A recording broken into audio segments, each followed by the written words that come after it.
Puji akan nama Tuhan, saya ucapkan selamat pagi, selamat kembali berbakti di dalam kasih Tuhan kita Yesus Kristus.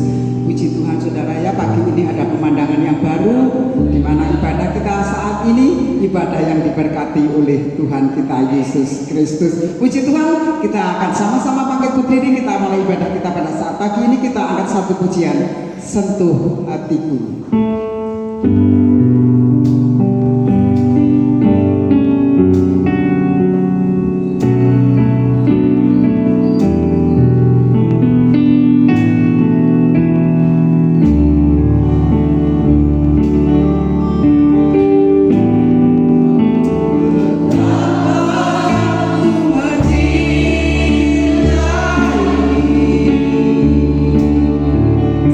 Segala yang tak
Tuhan, bukan suatu kebetulan, bukan suatu kekuatan kami. Kalau pagi ini kami boleh ada berdiri di tempat ini, itu semua anugerah terindah, terbesar, termulia dalam kehidupan kami pagi ini, di mana sepanjang malam yang gelap telah kami hadapi, Allah telah pelihara kami hingga pagi ini. Tuhan, kami rindu pagi ini Tuhan, untuk sebentar kami masuk dalam puji-pujian. Kiranya Allah Roh Kudus bertakhta di atas pujian kami yang sebentar kan kami naikkan. Kami rindu Tuhan, lewat kuasa pujian Tuhan, rantai-rantai belenggu-belenggu dosa yang mengikat kehidupan kami Tuhan boleh terlepas oleh kuasa pujian. Kami rindu sukacita Allah, berkat Allah tercurahkan pada pagi ini Tuhan. Berkatilah seluruh pelayan-Mu Tuhan, seluruh sidang jemaat-Mu, juga hamba-Mu yang akan menyampaikan firman Tuhan. Biarlah salam satu urapan kuasa Roh Kudus, sehingga Tuhan ibadah kami pagi ini benar-benar ibadah yang diberkati oleh Tuhan. Terpujilah nama-Mu Tuhan. Kami serahkan jalannya ibadah kami pagi ini, awal pertengahan hingga akhirnya, hanya di dalam satu nama Tuhan kami Yesus Kristus. Haleluya, amin. Kami persilahkan duduk. Puji Tuhan, kita akan sama-sama angkat satu pujian kita. Hatiku rindu mau ke sana.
satu pujian Yesus kekasih jiwaku. Kita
dipersilahkan untuk memuji Tuhan. Oh nggak ada kur, maaf soalnya kemarin hari ini saya nggak datang saudara ya.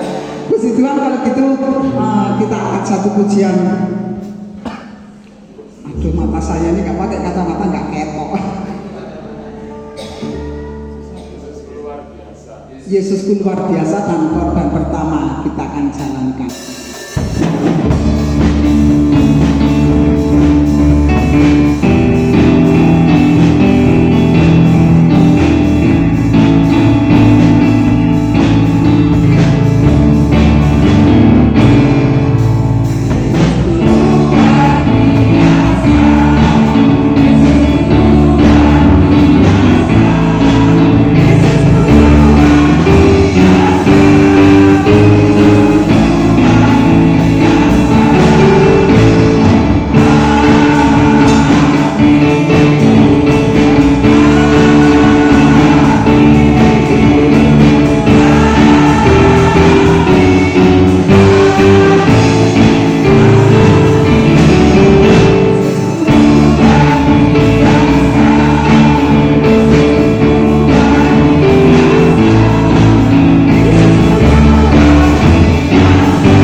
Tuhan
kasih Yesus. Bapa yang kami sembah, Bapa yang baik, Bapa yang luar biasa dalam kehidupan kami ya Bapa. Terima kasih ya Yesus, terima kasih. Bapa, sebentar kami mendengarkan firman-Mu ya Bapa. Urapi kami semangatku ya Bapa. Juga hamba-Mu yang menyampaikan firman, juga urapi dengan kuasa Roh Kudus-Mu ya Bapa. Terima kasih Yesus, terima kasih kami serahkan firman-Mu ke dalam tangan Engkau ya Bapa. Haleluya, amin. Puji Tuhan, jemaat dipersilakan duduk kembali.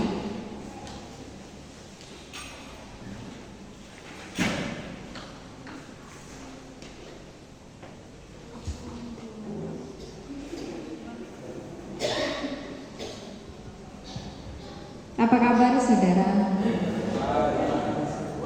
Luar biasa, puji Tuhan.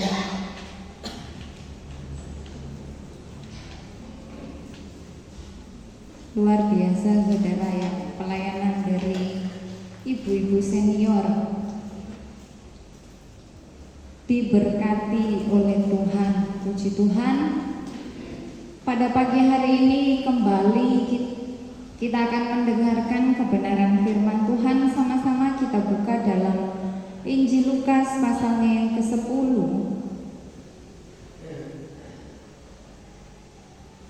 Lukas pasalnya yang ke-10 mulai ayat 38 sampai ayatnya yang ke-32. Kita baca secara bergantian.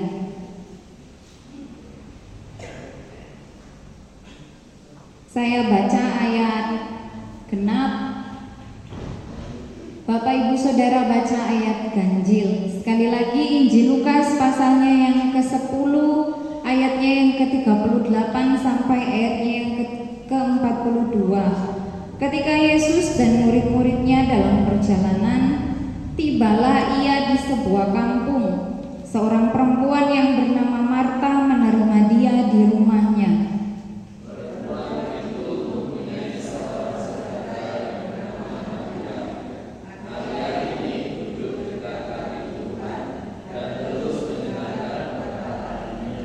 Sedang Marta sibuk sekali melayani. Ia mendekati Yesus dan berkata, "Tuhan, tidakkah Engkau peduli bahwa saudaraku membiarkan aku melayani seorang diri? Suruhlah dia membantu aku."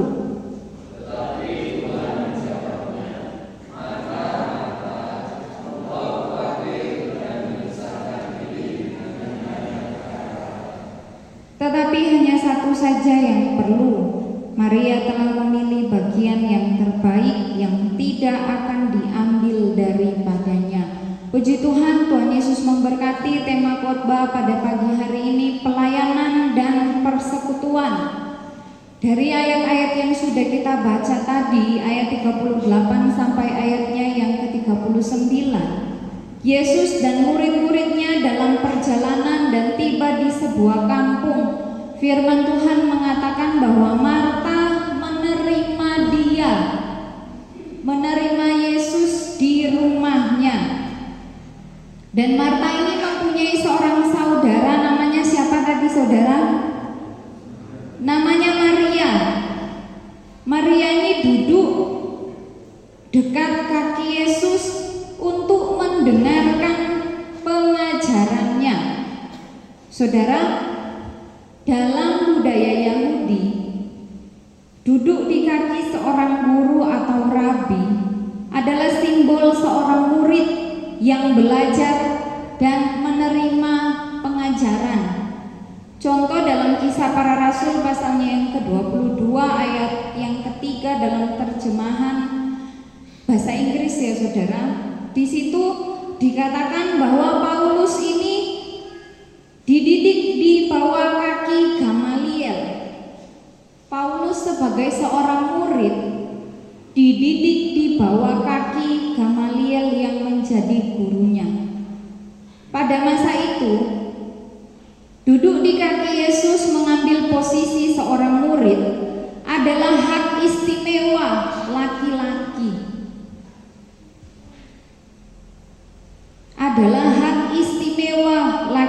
Tetapi kita melihat saudara, melalui penjelasan ayat Alkitab yang sudah kita baca bersama-sama tadi, dikatakan bahwa Maria memilih untuk duduk dekat kaki mendengarkan pengajarannya.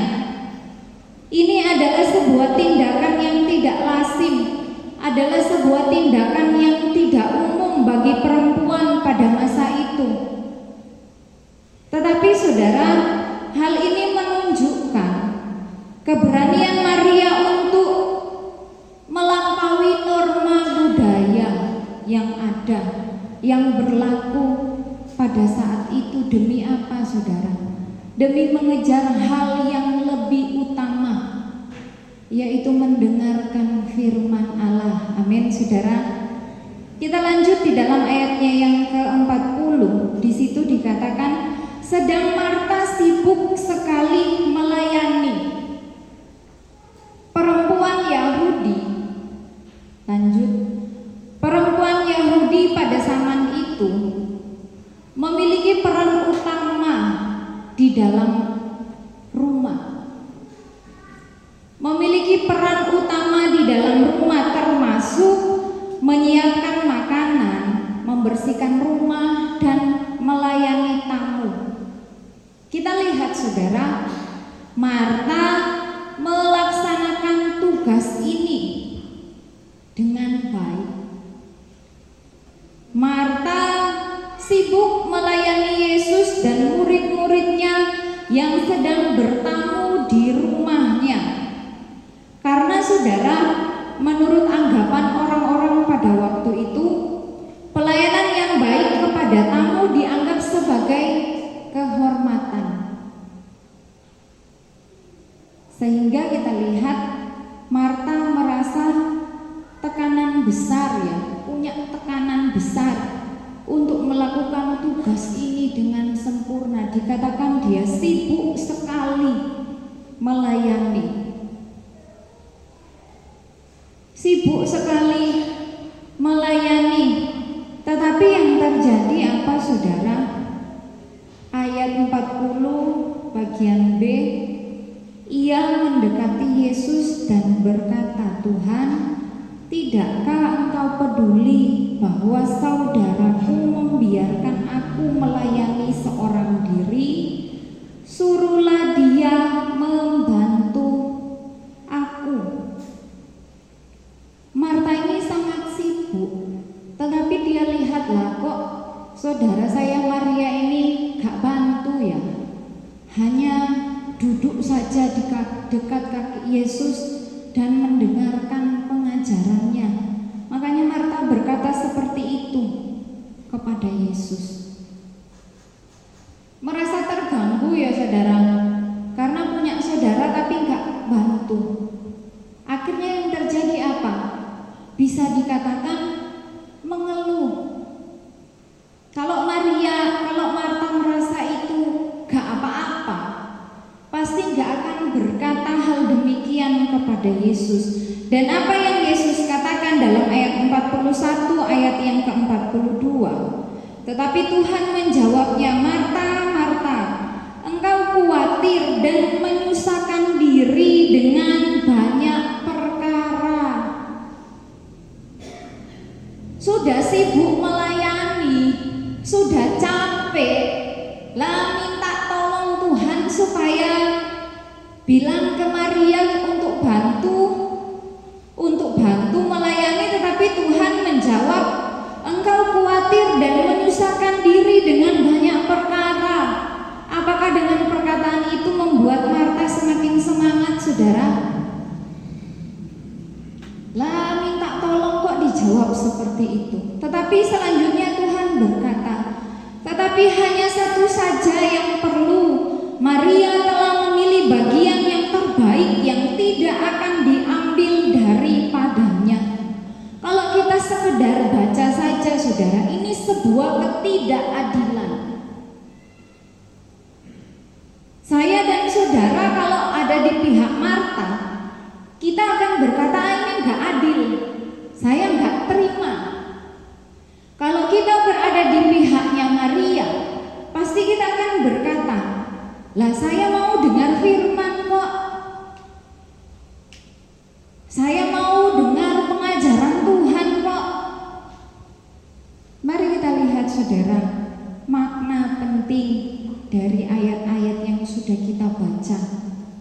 pada pagi hari ini. Yang pertama, Yesus menekankan bahwa duduk di kaki Tuhan, mendengarkan firman Tuhan lebih penting daripada aktivitas yang terlalu sibuk. Pelayanan iya pelayanan, melayani iya melayani, tetapi jangan melewatkan persekutuan dengan Tuhan. Amin. Kok kecil saudara? Amin. Nah, 10 jempol. Pelayanan yang benar harus dimulai dari hubungan yang intim dengan Tuhan. Amin, saudara. Pelayanan yang benar harus dimulai dari hubungan yang intim dengan Tuhan, harus dimulai dari persekutuan dengan Tuhan. Dalam KBBI, pelayanan ini artinya cara melayani. Saya dan saudara melayani Tuhan itu adalah ekspresi kita, bukti, tanda, nyata karena kasih Tuhan kepada saya dan saudara. Makanya kita melayani Tuhan. Dan ini yang dilakukan oleh Maria. Yang pertama, Maria ini membangun persekutuan dengan Tuhan. Dan yang kedua, saudara, dalam firman Tuhan dikatakan bahwa Marta ini sibuk melayani. Pelayanan dan persekutuan adalah dua hal yang tidak dapat dipisahkan. Benar? Gak bisa berdiri sendiri-sendiri. Melalui ayat-ayat firman Tuhan yang kita baca pada pagi hari ini, pelayanan dan persekutuan tidak dapat dipisahkan. Persekutuan kepada Tuhan, pelayanan kepada Tuhan. Saudara gak bisa punya asumsi ya, punya pendirian, yang penting saya punya pelayanan, yang penting saya mengerjakan pelayanan, tetapi persekutuannya diabaikan. Gak bisa, saudara. Marta ingin memberikan yang terbaik dalam pelayanannya kepada Tuhan dan murid-murid yang ada pada waktu itu. Tetapi Marta melewatkan waktu yang terbaik untuk memiliki persekutuan yang indah dengan Tuhan. Marta ingin memberikan yang terbaik dalam pelayanan kepada Tuhan dan kepada murid-murid. Tetapi Marta melewatkan waktu yang terbaik untuk memiliki persekutuan yang indah dengan Tuhan. Persekutuan dalam KBBI artinya hal bersekutu, persatuan. Kalau bahasa Inggris apa, saudara? Fellowship. Biasanya di Malang Raya ya, saudara. 1 bulan 1 kali pendeta-pendeta itu ada acara fellowship, persekutuan, pertemuan hamba-hamba Tuhan. Supaya apa? Mempererat hubungan sesama hamba Tuhan. Di dalam persekutuan saling menguatkan, saling mendukung. Persekutuan dengan Tuhan artinya memiliki hubungan yang intim dengan Tuhan. Persekutuan dengan Yesus adalah fondasi dari pelayanan saya dan saudara. Amin. Tadi saya katakan dua hal ini gak bisa dipisahkan, gak bisa berdiri sendiri-sendiri, gak bisa berjalan sendiri-sendiri. Persekutuan dengan Yesus adalah dasar dari pelayanan, fondasi dasar pelayanan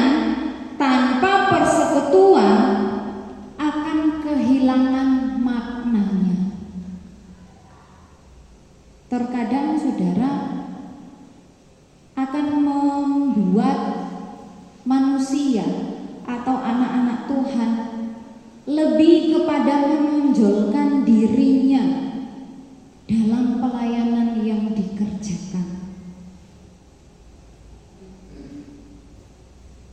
Lebih menonjolkan dirinya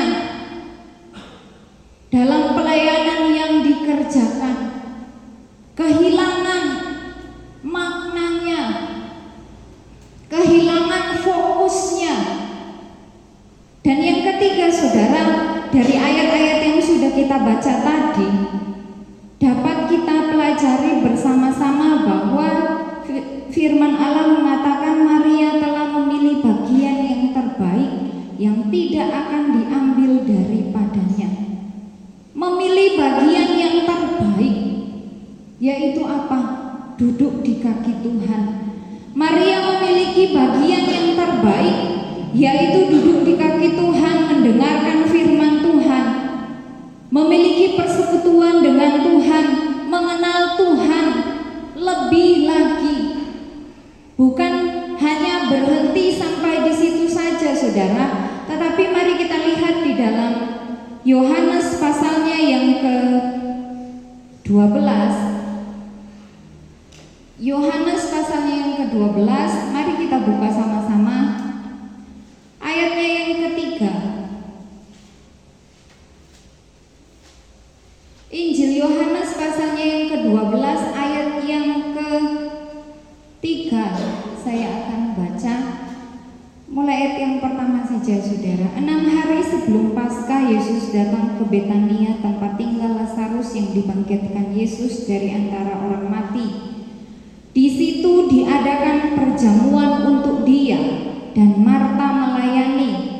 Sedang salah seorang yang turut makan dengan Yesus adalah Lazarus. Maka Maria mengambil setengah kati minyak narwastu murni yang mahal harganya, lalu meminyaki kaki Yesus dan menyekanya dengan rambutnya, dan bau minyak semerbak di seluruh rumah itu. Jadi nggak sekedar mendengar firman, tidak berhenti sampai dengan membangun persekutuan dengan Tuhan, tetapi ada selanjutnya, saudara. Maria ini menunjukkan pelayanannya kepada Yesus. Dia mengambil setengah kati minyak narwastu murni yang mahal harganya. Digunakan buat apa, saudara? Meminyaki kaki Yesus, diseka pakai rambutnya. Ini bentuk pelayanan Maria kepada Yesus. Punya persekutuan yang kuat ketika melayani, gak tanggung-tanggung dalam hal berkorban. Kita lihat selanjutnya, saudara.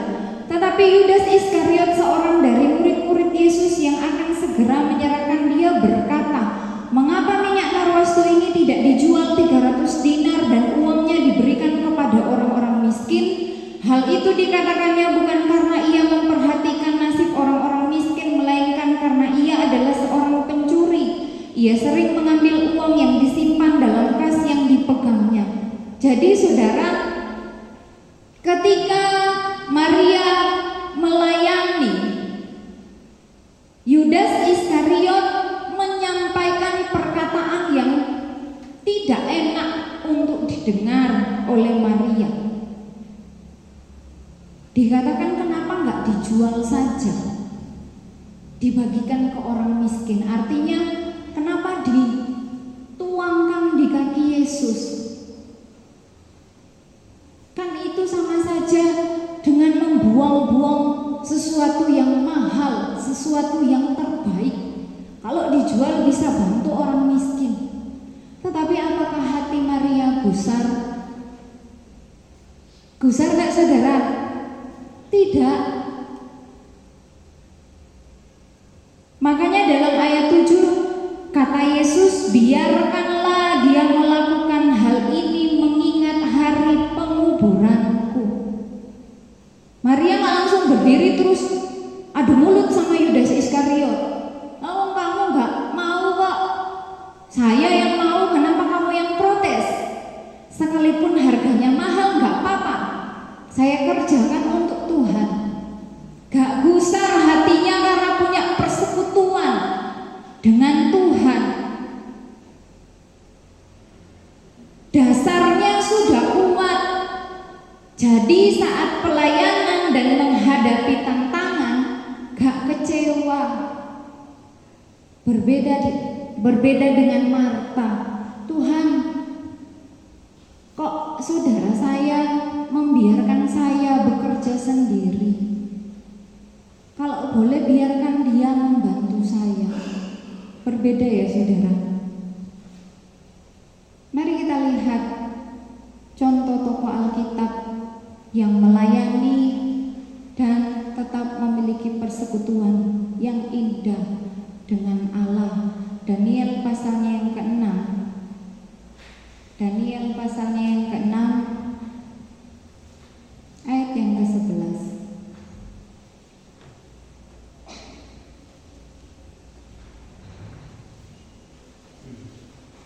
Saya baca Daniel pasalnya yang ke-6 ayatnya yang ke-11. Demi didengar Daniel bahwa surat perintah itu telah dibuat, pergilah ia ke rumahnya.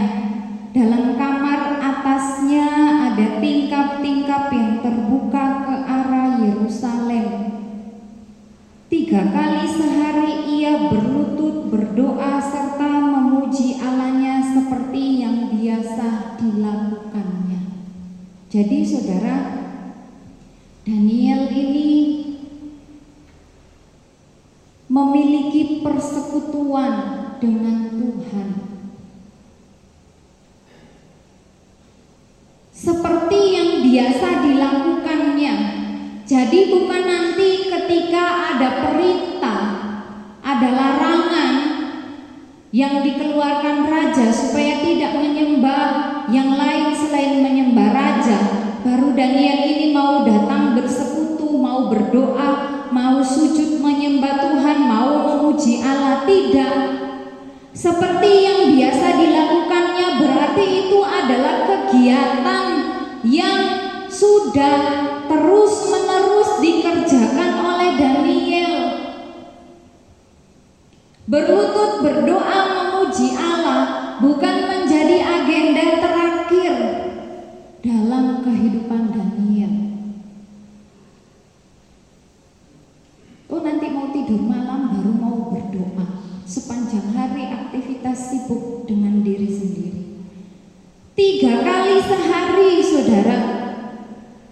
Kalau 3 kali sehari Daniel ini berlutut berdoa serta memuji Allah, otomatis saudara, persekutuan dengan Tuhan itu sangat kuat, sangat indah. Dan firman Tuhan mengatakan dalam kitab Matius pasal yang ke-24 bahwa Daniel ini adalah nabi Tuhan. Daniel ini punya tugas, punya pelayanan yang Allah percayakan, yaitu menjadi seorang nabi, menyampaikan firman Allah. Tetapi dia tetap memiliki persekutuan dengan Tuhan. Mari kita lihat pasalnya yang kedua saudara, mimpi Nebukadnezar. Daniel pasalnya yang kedua. Ketika Raja Nebukadnezar bermimpi, tidak ada satupun orang bijaksana di Babel yang dapat menerjemahkan arti mimpi dari Raja Nebukadnezar. Maka dari itu saudara, ayat 13, ketika titah dikeluarkan supaya orang-orang bijaksana dibunuh, maka Daniel dan teman-temannya pun terancam akan dibunuh. Lalu berkatalah Daniel dengan cerdik dan bijaksana kepada Ariok, pemimpin pengawal raja yang telah pergi untuk membunuh orang-orang bijaksana di Babel itu. Katanya kepada Ariok, pembesar raja itu, mengapa titah yang begitu keras ini dikeluarkan oleh raja? Lalu Ariok memberitahu kepada Daniel. Maka Daniel menghadap raja dan meminta kepadanya supaya ia diberi waktu untuk memberitahukan makna itu kepada raja. Kemudian pulanglah Daniel dan memberitahukan hal itu kepada Hananya, Misael, dan Asaria teman-temannya dengan maksud supaya mereka memohon kasih sayang kepada Allah semesta langit mengenai rahasia itu, supaya Daniel dan teman-temannya jangan dilenyapkan bersama-sama orang-orang bijaksana yang lain di Babel. Maka rahasia itu disingkapkan kepada Daniel dalam suatu penglihatan malam. Lalu Daniel memuji Allah semesta alam. Kita lihat saudara, Daniel ini terbiasa membangun persekutuan dengan Tuhan, dengan Allah. Dia suka berdoa, dia suka berlutut merendahkan diri di kaki Tuhan. Dia suka memuji Allah. Dan kita lihat saudara, dalam melakukan tugas pelayanan sebagai seorang nabi untuk menyampaikan kebenaran dari Allah, apakah Allah tidak perhatikan Daniel? Apakah Allah tidak tolong? Saat Daniel katakan kepada raja, saya minta waktu, berikan waktu untuk memberitahukan makna dari mimpi raja itu. Daniel pergi kepada teman-temannya supaya mereka bersama-sama memohon kepada Allah, memohon kasih sayang kepada Allah supaya rahasia itu disingkapkan, dinyatakan dengan persekutuan yang indah bersama-sama dengan Allah. Pelayanannya dibela oleh Allah. Amin saudara. Gak dipermalukan. Bahkan dalam hari-hari selanjutnya, kitab Daniel pasal 6 dan seterusnya, saudara bisa lihat bagaimana Allah menolong pelayanan Daniel karena persekutuannya dengan Tuhan. Yang kedua, Yesus. Markus pasalnya yang pertama ayat 35.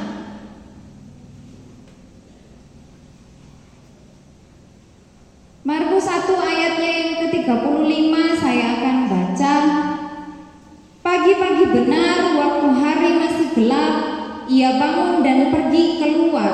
Ia pergi ke tempat yang sunyi dan berdoa di sana. Tetapi Simon dan kawan-kawannya menyusul dia. Waktu menemukan dia, mereka berkata, "Semua orang mencari engkau." Jawabnya, "Marilah kita pergi ke tempat lain, ke kota-kota yang berdekatan, supaya di sana juga aku memberitakan Injil, karena untuk itu aku telah datang." Lalu pergilah ia ke seluruh Galilea dan memberitakan Injil dalam rumah-rumah ibadat mereka dan mengusir setan-setan. Pribadi Yesus sendiri, saudara, sebelum beraktivitas, sebelum pergi ke kota-kota yang lain untuk memberitakan Injil, dikatakan pagi-pagi benar Yesus berdoa kepada Bapa. Dia bangun persekutuan dengan Bapa. Yesus dalam rupa manusia 100% merasa tidak mampu mengerjakan tugas-tugas yang Bapa berikan. Maka dari itu Yesus berdoa. Dalam doa pasti diberikan kemampuan. Dalam doa pasti diberikan kekuatan. Dalam Injil Matius 14, saudara, ayat 23, setelah Yesus memberi makan 5.000 orang, Yesus selanjutnya naik ke atas bukit sendirian. Untuk apa, saudara? Bukan untuk healing, bukan untuk refreshing, tetapi apa, saudara? Matius 14 ayatnya yang ke 23. Apa saudara? Yesus naik ke atas bukit untuk berdoa seorang diri. Sebelum Yesus berjalan di atas air, yang terjadi Yesus memberi makan 5.000 orang. Selanjutnya Yesus sampaikan kepada mereka pulang, memerintahkan orang-orang ini supaya mereka pulang. Yesus memerintahkan murid-muridnya untuk mendahuluinya menyeberang, dan yang Yesus lakukan naik ke atas bukit seorang diri untuk berdoa, membangun kembali persekutuan dengan Bapa di surga. Dan selanjutnya saudara, dalam setiap pelayanan Yesus di muka bumi ada banyak mujizat yang terjadi. Dan yang pasti itu karena campur tangan Allah Bapa. Sebagai manusia 100%, Yesus gak akan mampu mengerjakan semua itu. Tetapi karena punya persekutuan dengan Bapa di surga, Yesus dimampukan. Saudara yang dikasihi dalam Tuhan Yesus Kristus, fenomena yang terjadi kepada orang Kristen, kenyataan yang terjadi kepada orang Kristen, anak-anak Tuhan, aktif dalam pelayanan, tetapi kehilangan persekutuan dengan Tuhan. Yang terjadi apa saudara? Lelah. Yang terjadi seperti Marta, mengeluh. Yang terjadi terkadang hanya sekedar mengerjakan tugas, tapi nggak maksimal. Bahkan saudara kehilangan inti dari pelayanan tersebut. Maka dari itu saudara, firman Tuhan pada pagi hari ini mau mengajak saya dan saudara melalui kebenaran firman Allah yang sudah kita baca, melalui contoh Maria dan Marta, hal-hal yang dapat kita terapkan dalam kehidupan saya dan saudara. Yang pertama, persekutuan dengan Yesus adalah fondasi dari pelayanan. Amin. Persekutuan dengan Yesus, dengan Allah adalah fondasi dari pelayanan. Pelayanan ini terbagi dua, pelayanan mimbar dan pelayanan meja.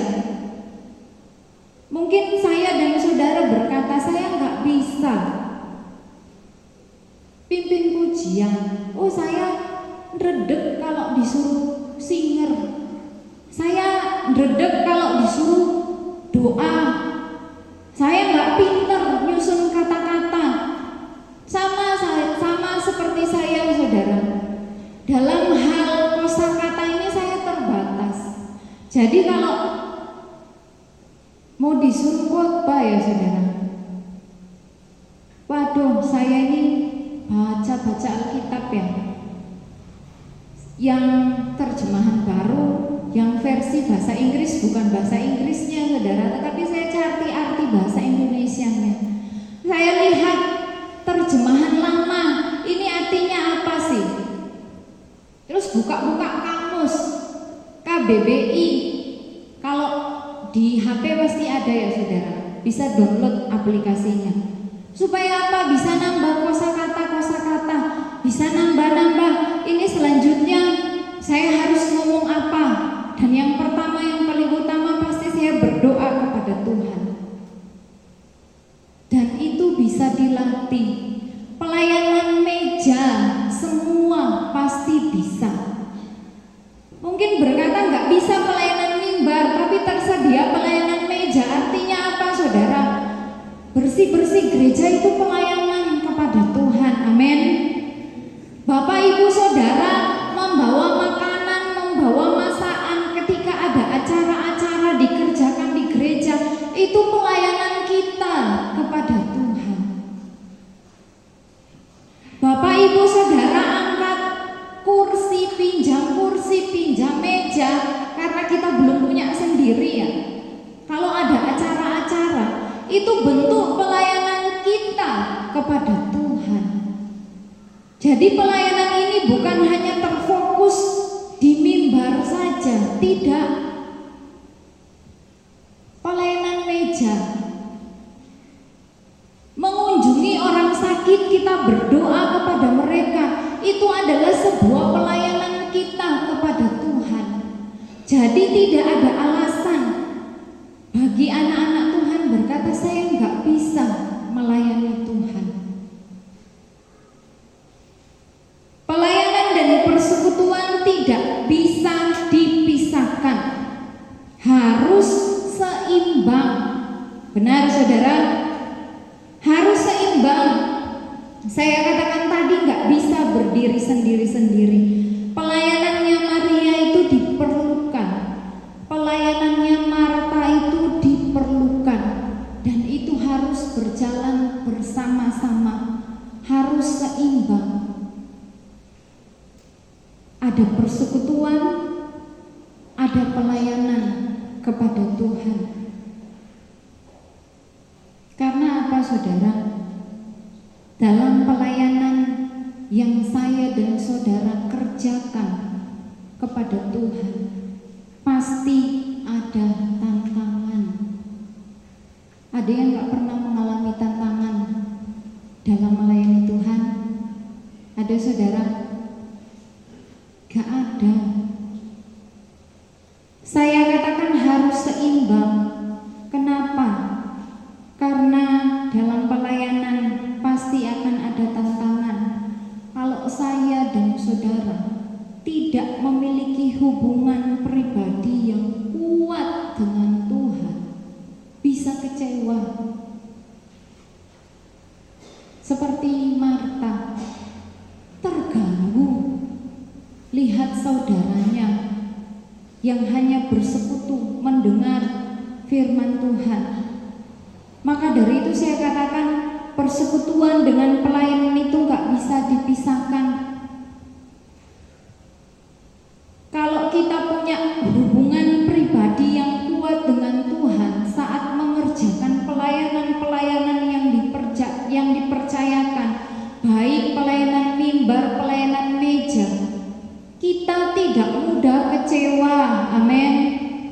Ketika Bapak Ibu dan Saudara mengerjakan pelayanan meja, ada acara di gereja, kita harus bantu-bantu. Terlebih khusus ibu-ibu mungkin masak-masak, baik di kelompok atau maupun di pastori. Kita nggak akan kecewa ketika melihat yang lain nggak ikut bantu-bantu. Amin saudara. Lalu aku dari pagi sampai pagi, contoh ya saudara, wis kerja terus habis itu balik lagi ke kelompok atau ke pastori bantu-bantu. Si A sibuk aja dengan pekerjaannya, tanganku kok sampai gosong bersihin brambang dan sebagainya.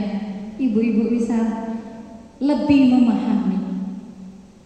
Tapi kalau kita sudah bangun persekutuan yang kuat dengan Tuhan, kita nggak akan kecewa. Amin. Gak popus, mungkin dia terlalu sibuk. Toh yang saya kerjakan dilihat kok sama Tuhan. Saya yang diberkati oleh Tuhan. Amin. Saya yang menabur, ya saya yang akan menuai. Pelayanan mimbar yang lain gak sungguh-sungguh, tetapi yang lain sungguh-sungguh, berkatnya beda. Berkatnya beda saudara. Berkatnya beda. Persekutuan dengan Tuhan menguatkan kita menghadapi tantangan dalam pelayanan dan menjauhkan kita dari kelelahan rohani. Capek melayani Tuhan, tapi kok hidupku gini-gini aja. Lah saya melayani Tuhan gak digaji kok sama Tuhan.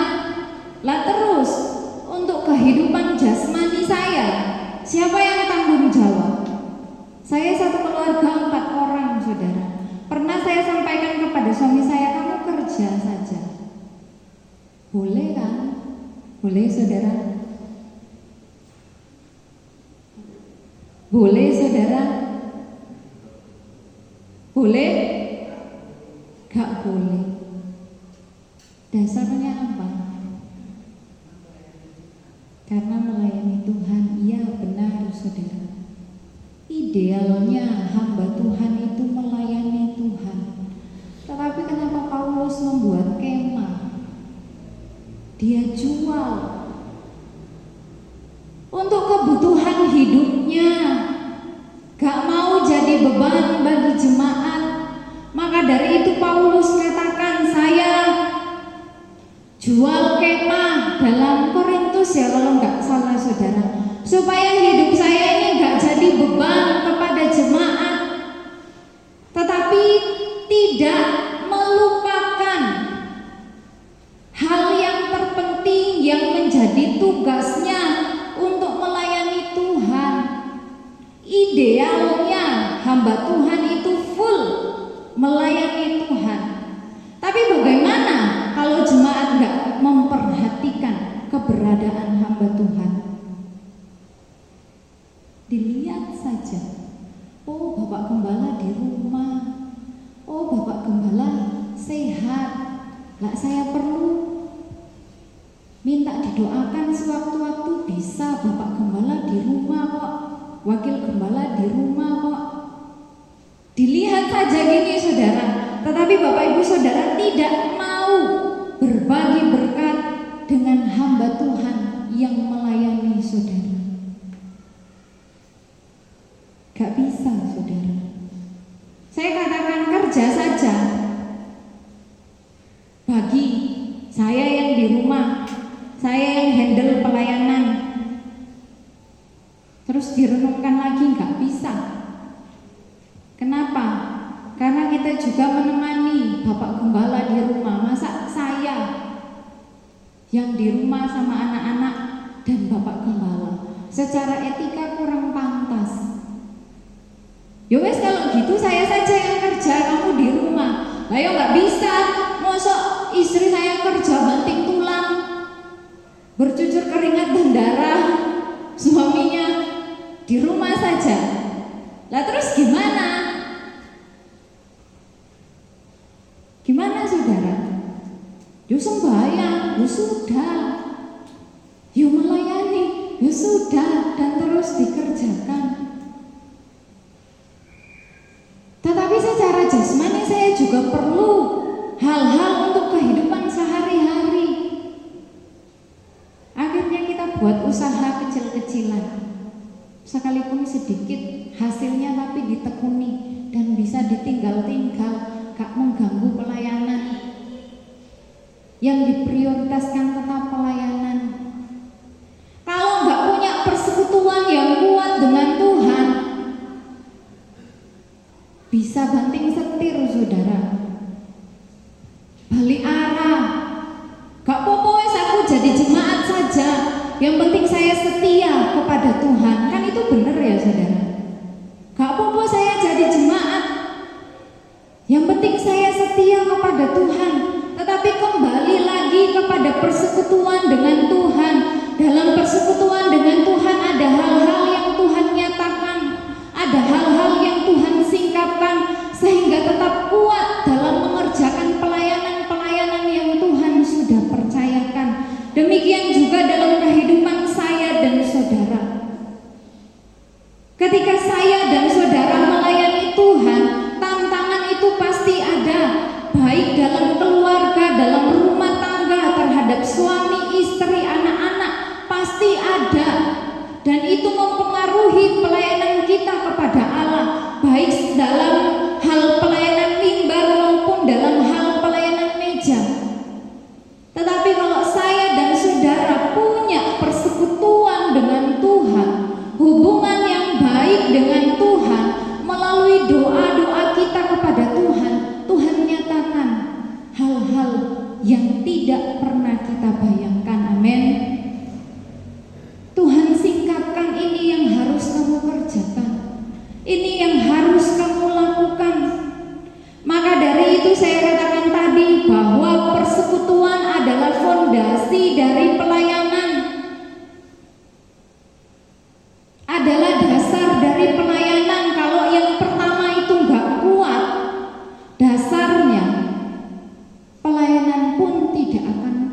saudara akan hitung-hitungan dalam hal melayani Tuhan. Lalu dia hanya sekian kok, saya juga melo begitu saja. Dia seperti itu kok, saya juga ikut-ikutan. Tetapi berbeda kalau kita punya persekutuan yang kuat dengan Tuhan. Maka dari itu seimbangkan persekutuan kita dengan Tuhan dan pelayanan-pelayanan yang kita kerjakan kepada Tuhan. Amin. Harus seimbang, gak bisa berdiri sendiri. Bapak Ibu Saudara, melayani Tuhan di tempat ini diberikan kesempatan, di mimbar diberikan kesempatan, pelayanan meja diberikan kesempatan. Kalau ada ibadah-ibadah, ada acara-acara yang mau membantu, dipersilakan. Ada doa hari Jumat khusus bagi pelayan-pelayan. Saya lupa tanya, sejak kapan saudara ada jadwal ini? Sudah lama ya? Sudah lama. Ketika saya bergabung di tempat ini, wah, pelayan-pelayan itu setia. Hari Jumat datang berdoa kepada Tuhan. Ketika Ibu Gembala sakit pun, pelayan-pelayan masih setia. Ketika Ibu Gembala dipanggil Tuhan, kemana? Apakah berdasarkan Ibu Gembala atau berdasarkan persekutuan kita kepada Tuhan? Lah, Ibu Gembala sudah menyelesaikan tugas di dunia. Apa karena hanya takut, waduh kalau saya nggak hadir kok saya ditanyain, kok saya ditegur di mimbar, nanti nama saya disebut? Itu keliru saudara. Ibu Gembalanya sudah selesai mengerjakan tugas dari Tuhan, tetapi jadwal yang ada di gereja itu masih ada. Benar saudara? Jangan sekedar dibaca saja. Saya tidak menghakimi, tidak saudara, tetapi mengajak bangun persekutuan dengan Tuhan. Kalau itu bukan hal yang penting, gak akan dijadwalkan. Kalau itu bukan hal yang penting, monggo sampaikan kepada Bapak Gembala, dihapus aja, diganti dengan acara yang lain, mungkin yang lebih menarik. Tetapi karena sejak dulu hamba Tuhan melihat bahwa harus menyediakan wadah, harus menyediakan ruang, waktu, dan tempat supaya pelayan-pelayan Tuhan bersekutu dengan Tuhan untuk kuat melayani Tuhan, makanya diadakan jadwal itu saudara. Saudara yang lebih paham, saudara yang lebih dahulu memulainya, mari dilanjutkan. Amin saudara. Hari Jumat mau berdoa, gak ada yang mau saudara. Saya sibuk, saya masih kerja. Apakah dalam 1 bulan 1 kali pun gak bisa saudara? Oh, saya di rumah saja. Iya saudara, di rumah bisa.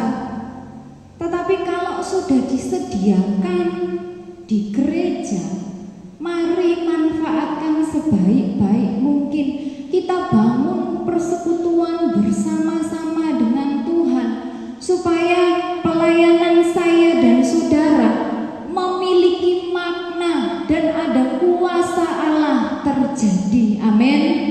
Membawa jemaat Tuhan masuk dalam hadirat Tuhan, gak akan terpengaruh, gak akan kecewa ketika melihat hal-hal yang lain yang secara mata jasmani mengecewakan. Gak akan iri dengan yang lain. Bangun persekutuan dengan Tuhan, seimbangkan persekutuan dan pelayanan. Pelayanan yang sejati lahir dari kedekatan dengan Yesus. Dan yang kedua saudara, kerjakan pelayanan dengan sungguh-sungguh.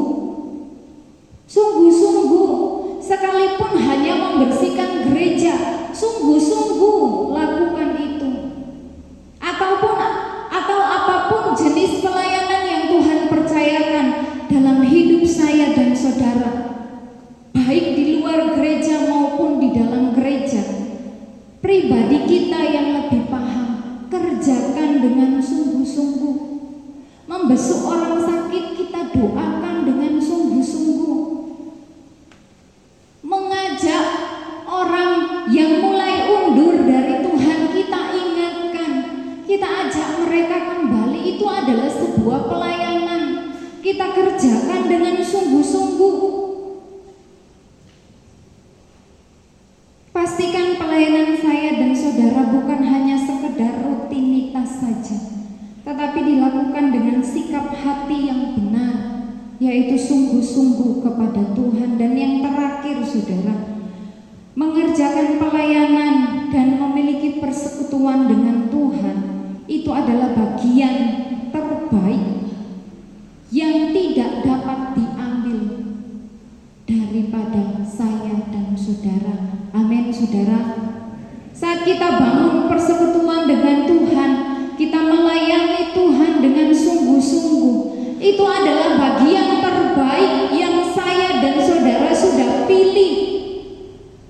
Dan itu tidak bisa diambil daripada kita, dan akan menjadi sebuah kesaksian, akan menjadi berkat, memberkati orang lain, bahkan memberkati kehidupan saya dan saudara. Saya dan saudara melayani Tuhan, saya dan saudara yang diberkati oleh Tuhan. Amin, saudara. Kita yang diberkati oleh Tuhan, jangan sepelekan, jangan remehkan, jangan hanya mengira terima tamu saja kok, gak terlalu diprioritaskan. Tidak, saudara. Apa yang saya tahu, apa yang saya pelajari, saya bagikan supaya sama-sama kita belajar, supaya sama-sama kita mengerti, supaya sama-sama kita memahami, dan kita kerjakan, dan kita diberkati oleh Tuhan. Kalau saya tahu dan saya tidak bagikan, saya yang akan dituntut oleh Tuhan. Saya merasa diri kurang dalam hal pengetahuan, makanya sejak saya lulus dari sekolah Alkitab di Cianjur, saya katakan saya mau kuliah STT, tetapi tertunda karena saya praktek di Bojonegoro 2 tahun. Saya katakan ke Ibu Gembala, saya mau kuliah, saya mau selesaikan praktek sudah 2 tahun, saya mau lanjut kuliah. Tapi tertunda lagi, saudara. Ketika saya menikah, saya cerita ke suami saya punya cita-cita mau kuliah, sekolah tinggi teologi Alkitab, pelajarannya ya Alkitab, saudara. Karena saya masih kurang secara pengetahuan tentang Alkitab, tentang firman Allah. Saya masih perlu diajari. Dan sekarang saya kuliah, saudara, daring tapi online. Saya dapat pelajaran-pelajaran, saya dapat pengetahuan-pengetahuan yang baru, saya bagikan kepada Bapak Ibu Saudara supaya sama-sama kita diberkati. Bukan ngejar ijazahnya, tidak, saudara. Lah ijazahnya buat apa? Mungkin suatu saat bisa diperlukan, tetapi tujuan saya bukan itu. Mengupgrade diri saya dalam hal pelayanan, tetapi saya imbangi dengan persekutuan dengan Tuhan. Kalau nggak diimbangi hanya sekedar pengetahuan saja, nggak bisa jadi berkat bagi jemaat dan bagi diri saya sendiri. Maka dari itu, saudara yang dikasihi dalam Tuhan Yesus Kristus, pelayanan Maria dan Marta dibutuhkan, diperlukan, baik di gereja maupun bagi kehidupan kita pribadi lepas pribadi. Yaitu apa, saudara? Bangun persekutuan dengan Tuhan dan melayani Tuhan dengan sungguh-sungguh. Gak ada yang langsung sempurna, gak ada yang langsung bisa, masih ada kurangnya. Tetapi kita mau terus melatih dan melatih diri. Dan saya dan saudara dihormati oleh Bapa di surga. Dalam Injil Yohanes mengatakan bahwa orang yang melayani Tuhan itu dihormati oleh Bapa. Amin, saudara. Dihormati oleh Bapa. Gak cukup sampai di situ, tetapi kita pasti secara jasmani dan secara rohani diberkati oleh Bapa di surga. Puji Tuhan, Tuhan Yesus memberkati kebenaran firman Allah pada pagi hari ini. Sampai di sini, sama-sama kita bangkit berdiri.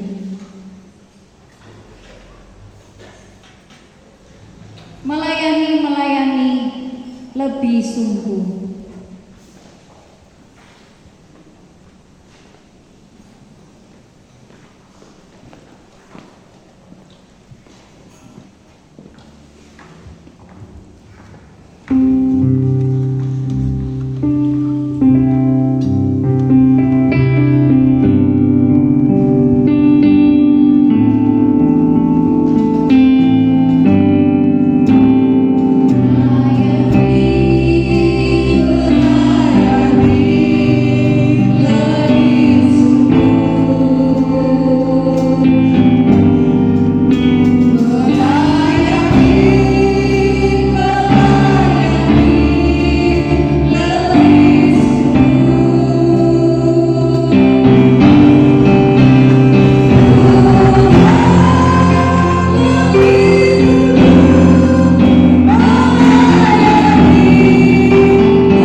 Maha besar Allah Bapa kami yang bersemayam dalam kerajaan surga ya Bapa. Tuhan, kami bersyukur dan terima kasih Tuhan, karena Kau baik dalam kehidupan kami.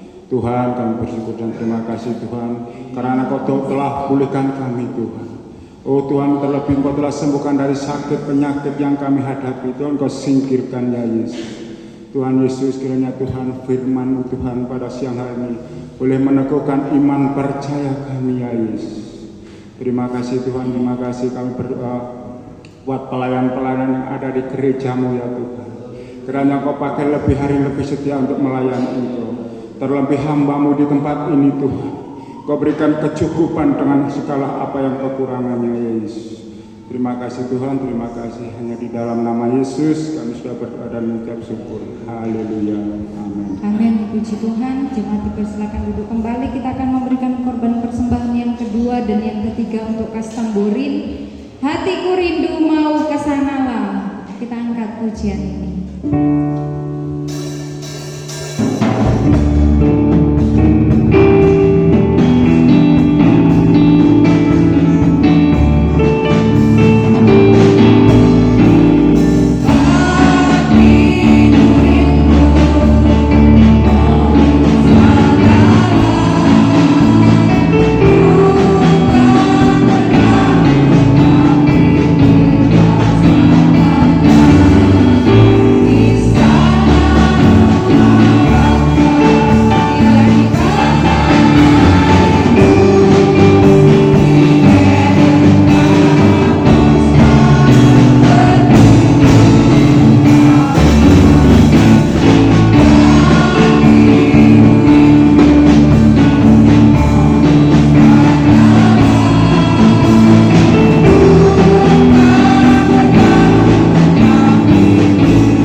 Tuhan memberkati setiap korban persembahan persepuluhan yang dikerjakan jemaat Tuhan GPDI Tunggul Permanu, baik secara jasmani maupun rohani, diberkati oleh Tuhan. Dalam nama Yesus Kristus kami bersyukur, haleluya, amin. Mungkin para singer dipersilakan duduk sebentar karena ada pengumuman gereja. Hari Selasa doa pemuda dan remaja, hari Rabu doa umum kaum pria jam 6 sore, hari Kamis ibadah tengah minggu jam setengah 6 sore, hari Jumat doa umum pelayanan Tuhan, dan hari ibadah pemuda remaja hari Minggu, pagi anak-anak sekolah minggu, dan dilanjutkan ibadah raya minggu terakhir. Saudara, kita menggunakan seragam batik dan selesai ibadah kor Natal kita akan berlatih bersama-sama. Saudara, saya dapat informasi dari jemaat ya, ada jemaat yang WA saya sampaikan kalau di GPDI Samben Natalnya tanggal 22 Desember jam 10 pagi. Saya sampaikan kepada suami saya, lalu dikatakan iya nanti saya konfirmasi langsung ke gembala di Samben. Ternyata benar dan disampaikan kepada Bapak Gembala, lalu dikatakan diumumkan kepada jemaat hari Minggu. Dan saudara, mungkin ada yang sudah tahu, ada yang belum tahu. Jadi kita Natalnya bareng-bareng, jamnya sama, harinya sama. Saya kembalikan ke jemaat, mau bagaimana? Tetap pagi sama-sama atau kita ganti sore? Kalau setuju sore, mau jam berapa?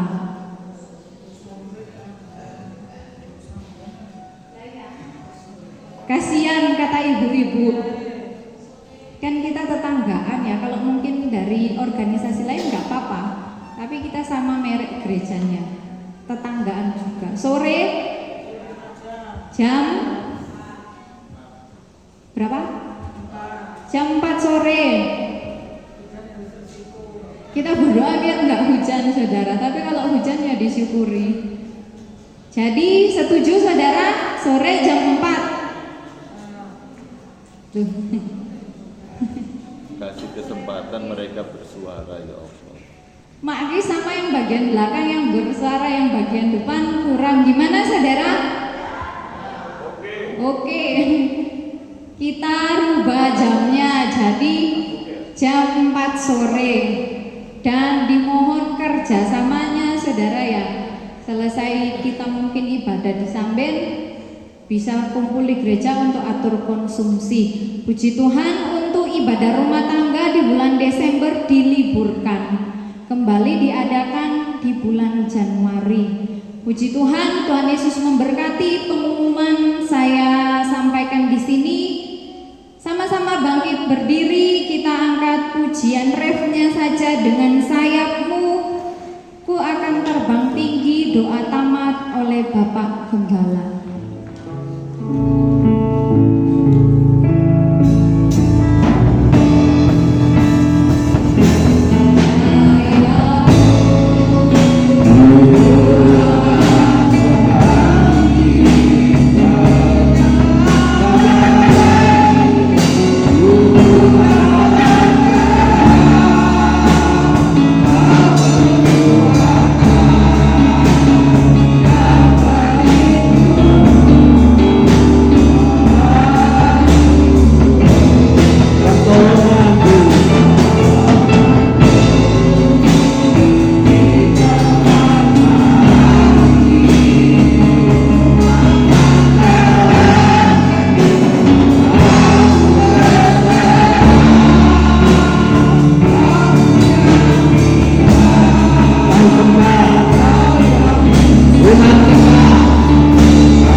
pelayan-pelayanmu dan seluruh jemaatmu yang sudah melayani dengan baik. Kami mau belajar bersama-sama melayani, baik melayani firman-Mu, melayani mimbar maupun meja. Kami mau kerjasama yang baik. Jemaat di Tunggul Permanu diberkati oleh Tuhan. Sebentar berlatih pujian untuk persiapan Natal dan kami serahkan dalam tangan Kau.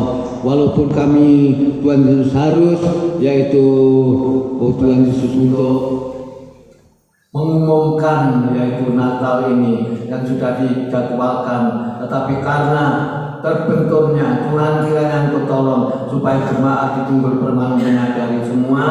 Biarlah Tuhan Yesus senantiasa ada kerjasama juga yang lebih baik, kerjasama yang keras ya Bapak. Untuk 22 Desember jam 4 sore kami serahkan seluruh jemaat, beri sehat-sehat lalu ya Bapak. Terlebih kami hamba-Mu pribadi, beri kekuatan kesehatan ya Bapak. Terpujilah nama-Mu ya Tuhan, dan jemaat-Mu berkati segala pekerjaannya, segala apapun yang dikerjakan Tuhan Ku memberkati ya Bapak. Kami boleh menyadari semua kalau sebentar kami boleh berlatih pujian, walaupun kami sudah Tuhan capek Tuhan untuk menerima dan untuk duduk bersama, tapi kami memuliakan nama Tuhan, untuk beri kekuatan untuk suara-suara yang baik ya Tuhan, untuk mengagungkan nama-Mu tanggal 20 Desember itu ya Tuhan. Terima kasih, kami mengucap syukur, dan selesainya semua kami pulang. Allah menyertai, Allah melindungi sepanjang minggu ke depan pun. Tuhan memberi kekuatan, kesehatan yang daripada Engkau datangnya ya Bapak. Terima kasih Tuhan yang mengikuti berlatih yaitu pujian untuk persiapan Natal. Beri kekuatan kami semua jemaat ya Bapak yang mengikutinya. Terpujilah nama-Mu awal, pertengahan sampai akhir ini Tuhan sudah pimpin. Bapak Ibu, saudara sekalian dikasihi Tuhan dan yang mengasihi Tuhan, berkat yang daripada Tuhan Yesus Kristus datangnya dari Allah Bapa, Anak dan Roh Kudus menyertai kita sekalian siang ini sampai Tuhan Yesus datang yang dua kali. Pulanglah dengan kemenangan, sukacita, damai sejahtera, berkat Abraham, Ishak, Yakub ada di dalam hidup kami bersama ya Bapa. Kami mengakhiri pada siang ini dan kami memberkati semua yang sudah hadir pada siang hari ini ya Bapa. Di dalam nama Tuhan Kristus kami berdoa dan mengucap syukur. Haleluya. Amin. Selamat siang, Bapak sekalian dikasih, kita sabar sejenak untuk berlatih ujian.